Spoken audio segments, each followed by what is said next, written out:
Uma Vida com Propósitos, do pastor Rick Warren, dia 24, transformado pela verdade. As pessoas precisam mais do que pão para a sua vida, elas precisam alimentar-se de cada palavra de Deus. Mateus capítulo 4, verso 4. A palavra graciosa de Deus pode fazer de vocês o que Ele quer que vocês sejam e dar-lhes tudo o que vocês venham a necessitar. Atos capítulo 20, verso 32. A verdade nos transforma. O crescimento espiritual é o processo no qual substituímos as mentiras pelas verdades. Jesus orou: santifica-os na verdade, a tua palavra é a verdade. Santificação exige revelação. O Espírito de Deus usa a palavra de Deus para nos tornar semelhantes ao Filho de Deus. Para nos tornar semelhantes a Jesus, devemos preencher nossa vida com a sua palavra.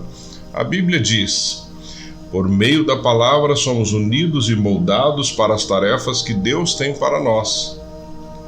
A palavra de Deus é diferente de qualquer outra palavra. Ela é viva. Jesus diz: as palavras que eu lhes disse são espírito e vida. Quando Deus fala, as coisas mudam. Tudo ao seu redor, toda a criação, existe porque Deus disse. Foi pelas suas palavras que tudo veio a existir. Sem elas, você nem estaria vivo.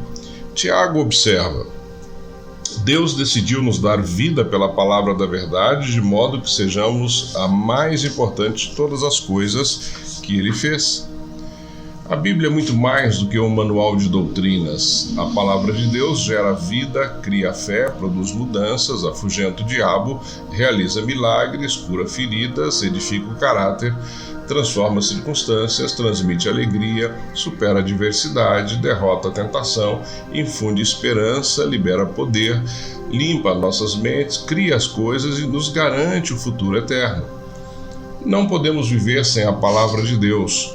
Nunca subestime o valor dela. Você deve considerá-la tão essencial para a sua vida como a comida. Jó disse: dei mais valor às palavras de sua boca do que ao meu pão de cada dia. A palavra de Deus é o alimento espiritual do qual você tem de se alimentar para cumprir seu propósito. A Bíblia é chamado de nosso leite, pão, comida sólida e doce sobremesa. Essa refeição completa é o menu do Espírito Santo para o fortalecimento e crescimento espiritual. Pedro nos aconselha: desejem de todo o coração leite espiritual puro, para que por meio dele cresçam para a salvação. Permanecendo na palavra de Deus. Existem mais Bíblias impressas hoje em dia do que jamais houve no passado, mas de nada vale uma Bíblia na estante. Milhões de crentes são assolados pela anorexia espiritual, morrendo de fome com a alma subnutrida. Para ser um saudável discípulo de Jesus, alimentar-se da palavra de Deus deve ser a primeira prioridade. Jesus chamou isso de permanecer. Ele disse: se vocês permanecerem firmes na minha palavra, verdadeiramente serão meus discípulos. Na vida cotidiana, permanecer na palavra de Deus inclui 3 atividades. Primeiro, devo aceitar sua autoridade. A Bíblia deve se tornar o critério definitivo para a minha vida, a bússola na qual confio para saber a direção, o conselho a que dou ouvidos para tomar decisões sábias e o parâmetro que utilizo para avaliar todas as coisas. A Bíblia deve ser sempre e ter sempre a primeira e última palavra em minha vida. Muitos de nossos problemas ocorrem porque baseamos nossas escolhas em critérios duvidosos. Cultura: todos estão fazendo isso. Tradição: sempre fizemos isso. Razão: isso pareceu lógico. Ou emoção: pareceu-me a coisa certa. Todos esses critérios foram corrompidos pela entrada do pecado neste mundo. O que precisamos é de um critério perfeito, que nunca nos leve na direção errada. Somente a palavra de Deus supre essa necessidade. Salomão nos lembra que cada palavra de Deus é comprovadamente pura, e Paulo explica que tudo nas Escrituras é palavra de Deus. Tudo é útil para ensinar e ajudar as pessoas e para corrigi-las e mostrar-lhes como viver. Nos primeiros anos do seu ministério, Billy Graham atravessou um período em que lutava com suas dúvidas sobre a precisão e a autoridade da Bíblia. Em uma noite enluarada, ele caiu de joelhos e disse a Deus que, a despeito das passagens confusas que ele não compreendia, daquele ponto em diante ele confiaria completamente na Bíblia como a única autoridade para sua vida e ministério. Daquele dia em diante, a vida de Billy Graham foi abençoada com extraordinário poder e eficácia. A decisão mais importante que você pode tomar hoje é definir o critério definitivo para a sua vida. Decida que, independentemente de cultura, tradição, razão ou emoção, você escolhe a Bíblia como autoridade definitiva em sua vida. Estabeleça que antes de tudo que você vai perguntar, o que a Bíblia diz a respeito. E depois tome sua decisão.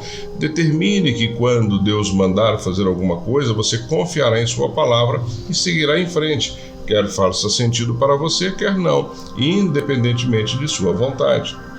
Adote a declaração de Paulo como sua afirmação de fé pessoal. Creio em tudo que concorda com a lei e no que está escrito nos profetas. Segundo, devo assimilar sua verdade. Não basta acreditar na Bíblia. Devo preencher minha mente com ela, de forma que o Espírito Santo possa me transformar com a verdade. Existem 5 maneiras de fazer isso. Você pode recebê-la, lê-la, pesquisá-la, relembrá-la e refletir sobre ela. Primeiro, você recebe a palavra de Deus quando a ouve e aceita com uma postura aberta e receptiva. A parábola do semeador ilustra como nossa receptividade determina se a palavra de Deus irá ou não criar raiz em nossas vidas e dar frutos. Jesus identifica 3 atitudes de repúdio: mente fechada, à beira do caminho; mente superficial, solo pedregoso; e mente distraída, entre os espinhos. E então diz: considerem atentamente como vocês estão ouvindo. Toda vez que sentir que não está aprendendo nada com o sermão ou com um professor de Bíblia, você deve verificar sua disposição interior, especialmente em relação ao orgulho. Deus pode falar até mesmo por meio do professor mais enfadonho quando você é humilde e receptivo. Tiago aconselha: em um espírito humilde, gentil e modesto, recebam de bom grado a palavra que, implantada e arraigada no coração, tem o poder de salvar almas. Segundo, por mais de 2000 anos na história da igreja, somente os sacerdotes podiam ler a Bíblia pessoalmente, mas agora milhões têm acesso a ela. Apesar disso, muitos crentes são mais dedicados à leitura do jornal diário do que à leitura da Bíblia. Não é de admirar que não cresçamos. Não podemos assistir à televisão por 3 horas e também não ter a mesma atitude ao ler a Bíblia 3 minutos e esperar crescer. Muitos que afirmam crer na Bíblia de capa a capa jamais a leram de uma capa a outra. Mas, se você separar 15 minutos do seu dia para a leitura da Bíblia, a lerá inteiramente uma vez por ano. Se você cortar um programa diário de televisão que dure 30 minutos e ler a Bíblia no lugar, lerá a Bíblia inteira 2 vezes por ano. A leitura diária da Bíblia o manterá ao alcance da voz de Deus. Foi por isso que Deus orientou o rei de Israel a sempre manter por perto uma cópia de sua palavra. Trará sempre essa cópia consigo e terá de lê-la todos os dias da sua vida. Mas não se limite a mantê-la perto de você. Leia a Bíblia regularmente. Uma ferramenta simples, mas de grande auxílio, é um plano de leitura diária da Bíblia. Evitará que você fique saltando de uma parte para outra, negligenciando uma ou outra. Se você tiver interesse em uma cópia do meu plano de leitura bíblica pessoal, veja o apêndice 2. Terceiro, pesquisar ou estudar a Bíblia é outra forma de permanecer na palavra de Deus. A diferença entre ler e estudar a Bíblia está em 2 exercícios que se adicionaram ao da simples leitura: fazer perguntas sobre o texto e adotar suas impressões. Você não estudou realmente a Bíblia se não escreveu seus pensamentos no papel ou no computador. O espaço não me permite explicar os diferentes métodos de estudo bíblico. Estão disponíveis muitos livros proveitosos sobre o estudo da Bíblia, incluindo um que escrevi há mais de 20 anos. O segredo de um bom estudo bíblico consiste simplesmente em aprender a fazer as perguntas certas.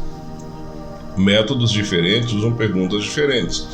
Você descobrirá muito mais se parar e fizer perguntas simples como quem, o que, quando, onde, por quê e como. A Bíblia diz: Verdadeiramente, as pessoas felizes são as que cuidadosamente estudam a perfeita lei de Deus, a qual torna as pessoas livres e continuam a estudá-la. Elas não esquecem o que ouvem, mas obedecem ao que o ensino de Deus diz. Os que fazem isso serão felizes. A quarta maneira de permanecer na palavra de Deus é relembrá-la.